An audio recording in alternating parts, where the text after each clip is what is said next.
হরে কৃষ্ণ। ভক্তিপূর্ণ চিন্তার এই যাত্রায় আপনাদের সবাইকে জানাই আন্তরিক প্রণাম। এটি কি চিন্তন কি ইউটিউব চ্যানেল, যেখানে আমরা শ্রীচৈতন্য মহাপ্রভুর জীবন ও তার অপার লীলাগুলিকে সহজ ভাষায় উপস্থাপন করি। আজ আমরা শ্রীচৈতন্য চরিতামৃতের আদিলীলার একাদশ অধ্যায়ের ভাষ্য আলোচনা করব। একটি অধ্যায় যেখানে প্রকাশ পেয়েছে চৈতন্য মহাপ্রভুর নিত্যসঙ্গীদের অন্তর্ভেদী পরিচয় এবং তাদের কৃষ্ণভক্তিময় আত্মিক অবস্থান। নিত্যসঙ্গীদের লীলাময় পরিচয়, আদিলীলা একাদশ অধ্যায়ের অন্তর্দৃষ্টি। আদিলীলার একাদশ অধ্যায়ে কৃপারূপী মহাপুরুষ শ্রীকৃষ্ণদাস কবিরাজ গোস্বামী অত্যন্ত বিনীতভাবে কিন্তু গভীর ভক্তিভরে শ্রীচৈতন্য মহাপ্রভুর নিত্যসঙ্গীদের পরিচয় প্রদান করেন। এই পরিচয় কেবল ইতিহাসের তালিকা নয়, বরং প্রতিটি নাম যেন এক একটি চিন্ময় শক্তির প্রতিফলন, এক একটি প্রেমাবেশময় সত্তার অন্তর্দর্শন। এই অধ্যায় এক অনুপম আত্মোপলব্ধির দিগন্ত উন্মোচন করে, যেখানে আমরা দেখতে পাই ভগবান একা নন, তার অনন্ত লীলা তার অনন্ত সঙ্গীদের সাথেই প্রসারিতব্য। এই অধ্যায়ে গৌরচন্দ্রের সেই সকল সাথীদের পরিচয় উদ্ঘাটিত হয়েছে, যারা নিত্যলীলায়ও তার অনুগামী, যারা ভগবানের অন্তর্গত শক্তির বহুরূপ প্রকাশ। তাদের প্রত্যেকেই কৃষ্ণলীলা ও গৌরলীলার কোনো না কোনো ঐশ্বর্যপূর্ণ দিকের ধারক ও বাহক। কিছু প্রধান নিত্যসঙ্গীর পরিচয় ও তাদের লীলারূপ। শ্রীনিত্যানন্দ প্রভু শ্রীবলরামের অবতার। তিনি করুণার সাগর, নামপ্রেম দানের মাধ্যমে সর্বসাধারণকে উদ্ধারের যে বিরাট লীলা, তার প্রধান বাহক। তার চরিত্র আমাদের শেখায় ভক্তির দান কেমন নিঃস্বার্থ ও সর্বজনীন হতে পারে। অদ্বৈত আচার্য ভগবান মহাবিষ্ণুর অংশ, যিনি গৌরচন্দ্রকে আবাহন করেছেন। তার তপস্যা ও আত্যন্তিক আকুলতা ছিল শ্রীগৌরাঙ্গের অবতরণের এক অন্যতম কারণ। তিনি ছিলেন জ্ঞান ও বৈরাগ্যের রূপ, ভক্তিযোগের ভিত্তি। গদাধর পণ্ডিত শ্রীমতী রাধারানীর রূপ, যিনি গম্ভীরভাবপূর্ণ সেবার আদর্শ। তিনি চৈতন্যদেবের সঙ্গে সদা সন্নিহিত ছিলেন এবং জীবনে নিঃশব্দ প্রেম, গম্ভীরতা ও আত্মসমর্পণের শ্রেষ্ঠ দৃষ্টান্ত। শ্রীবাস পণ্ডিত নারদের রূপ, নিত্যানন্দ ও গৌরচন্দ্রের লীলাভূমি কি শ্রীবাস অঙ্গন কি এর অধিপতি। তার কীর্তনের মাধুর্যেই রাতে চৈতন্য মহাপ্রভুর কীর্তনলীলা প্রকাশ পেয়েছিল। মুকুন্দ দত্ত গানের মাধ্যমে ভক্তিকে জাগ্রত করতেন। তার গায়কী ছিল হৃদয়গ্রাহী, মাধুর্যময়।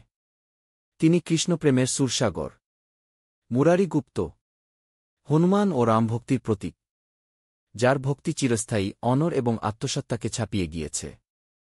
হরিদাস ঠাকুর যিনি দিনে রাত্রে ৩ লক্ষ নাম জপ করতেন, যার জীবনে নামসাধনার মহিমা, নম্রতা ও নিষ্ঠা একত্রিত হয়েছে। মুসলিম পরিবারে জন্মেও তিনি ভগবতের নামের শ্রেষ্ঠ প্রচারক হন। রঘুনন্দন ঠাকুর শুদ্ধ ভক্তির এক আশ্চর্য প্রকাশ। শিশু বয়সে দেবতাকে খাইয়ে দিয়ে প্রেমে ঈশ্বরকে বাস্তবে অভুক্ত দেখে কাঁদতেন। তিনি যেন জীবন্ত ভক্তির আনন্দর্স। বিষ্ণুপ্রিয়া দেবী মহাপ্রভুর স্ত্রী, রাধার রূপ, যার আত্মত্যাগ ছিল সীমাহীন। গৌরাঙ্গ সন্ন্যাস গ্রহণ করার পর তিনি সারা জীবন শ্রীনামের মধ্য দিয়ে প্রভুর সঙ্গ পেতেন। তিনি সন্ন্যাসবিরহে প্রেমের আদর্শ। এই অধ্যায়ের অন্তর্নিহিত শিক্ষা ও উপলব্ধি। এই অধ্যায় আমাদের জানিয়ে দেয়, ভগবানের লীলা কেবল তার এক কীর্তি নয়, বরং তা এক মহান সম্মিলিত প্রচার ও প্রেমের অভিব্যক্তি।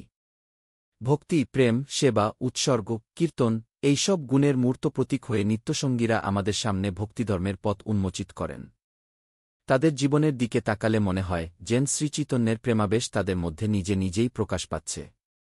এরা কারও পক্ষে অনুকরণীয় নন, তবে অনুভবযোগ্য।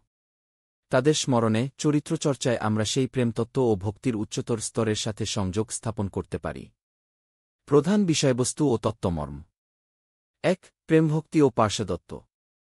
শ্রীচৈতন্য মহাপ্রভুর লীলায় যারা অংশগ্রহণ করেছেন, তারা কেবল পার্থিব ব্যক্তিত্ব নন, তারা নিত্যলীলার চিরস্থায়ী পার্শ্বদ। এই অধ্যায়ে তাদের আধ্যাত্মিক স্বরূপ উদ্ঘাটিত হয়। ২. গৌরলীলা ও বৃন্দাবনলীলা।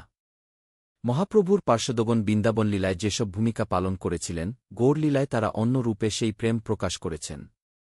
উদাহরণস্বরূপ, গদাধর পণ্ডিত হলেন রাধারানী, মুকুন্দ দত্ত হলেন মাধুর্য সঙ্গীতের উপাসক, হরিদাস ঠাকুর হলেন নমোচ্চারণের প্রতীক। ৩. ভক্তিসাধনার আদর্শরূপ। প্রতিটি পার্শ্বদের জীবনচরিত্র আমাদের জন্য এক একটি সাধনার দৃষ্টান্ত। যেমন হরিদাস ঠাকুরের নির্বিচ্ছিন্ন নামজপ, গদাধর পণ্ডিতের বিনাময় সেবা, মুরারি গুপ্তের রামের প্রতি অচঞ্চল ভক্তি। এই অধ্যায়ে একটি গভীর আধ্যাত্মিক উপলব্ধি নিহিত, ভগবানের লীলা কখনও এক নন, তিনি নিত্য সহচরগণ নিয়ে অবতীর্ণ হন। পার্শ্বদগণ হলেন তার শক্তির বিভিন্ন প্রকাশ, আনন্দ, চিন্ময় জ্ঞান, প্রেম, করুণা ইত্যাদি রূপে। শ্রীচৈতন্য মহাপ্রভুর গৌরলীলা হল কৃষ্ণলীলার অভ্যন্তরীণ প্রেম প্রকাশ। সেই প্রেমের উপলব্ধি পার্শ্বদের অন্তর্দৃষ্টিতে ধরা দেয়। তাই পার্শ্বদগণের চরিত্র অধ্যয়ন মানে শুধু ইতিহাস জানা নয়, বরং একটি ধ্যানের বিষয়, যেখানে আমরা ঈশ্বর প্রেমের গভীরতা অনুভব করি। এই মহাত্মাদের জীবন থেকে আমরা যেন ভক্তি, বিনয় ও প্রেমের সত্য উপলব্ধি করতে পারি। চিন্তন চ্যানেল থেকে আপনাদের সবাইকে প্রণাম। শ্রীচৈতন্য মহাপ্রভুর করুণাধারায় আমরা যেন নিত্যভাবে নিমগ্ন থাকি।